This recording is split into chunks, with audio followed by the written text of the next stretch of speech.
Hello, I'm Michael, the founder of StutterMind. I am a lifelong severe stutterer who now speaks fluently. In this video, I'm going to answer two questions. Both are getting a lot of attention on stuttering support sites and social media.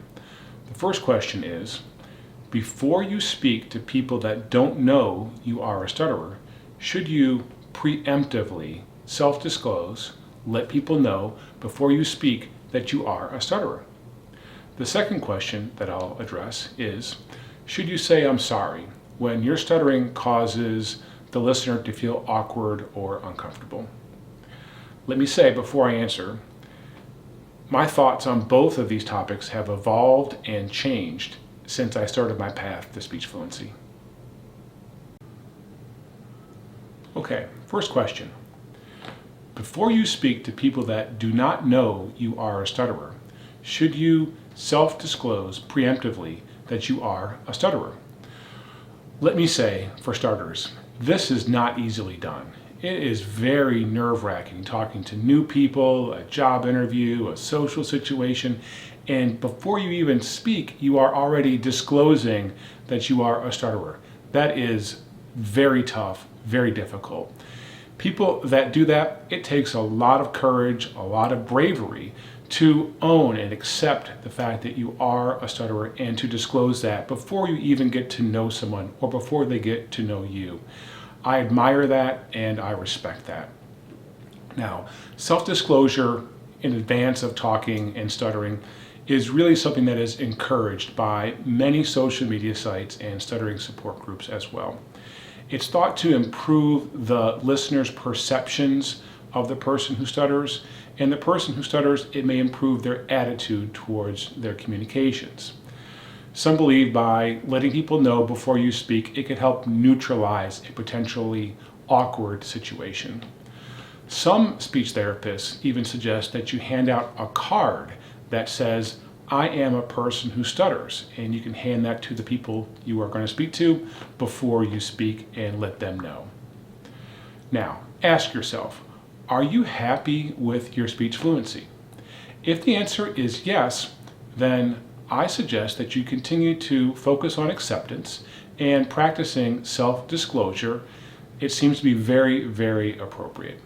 Now, if your answer is no, that you're not happy with your speech fluency and you desire to improve your speech fluency, I suggest that you do not self-disclose preemptively that you are a stutterer. What I have learned is that to improve your speech fluency, you must fill your thoughts with positive speech fluency thoughts and ideas before you speak. It is essential. Preemptively letting people know that you're a stutterer before you speak is basically saying to them and to yourself, get ready, I'm about to stutter. That is the opposite of what you want to do if you're working on your speech fluency and you want to be on your path to fluent speaking. At StutterMind, we teach you to repeat positive self-affirmations about fluent speech before you speak, before any speaking situations. Your attention is on the StutterMind tools and methods for how to avoid any stutter and to refuse to fight words in public and not to think about disfluent speech. Now, the second question.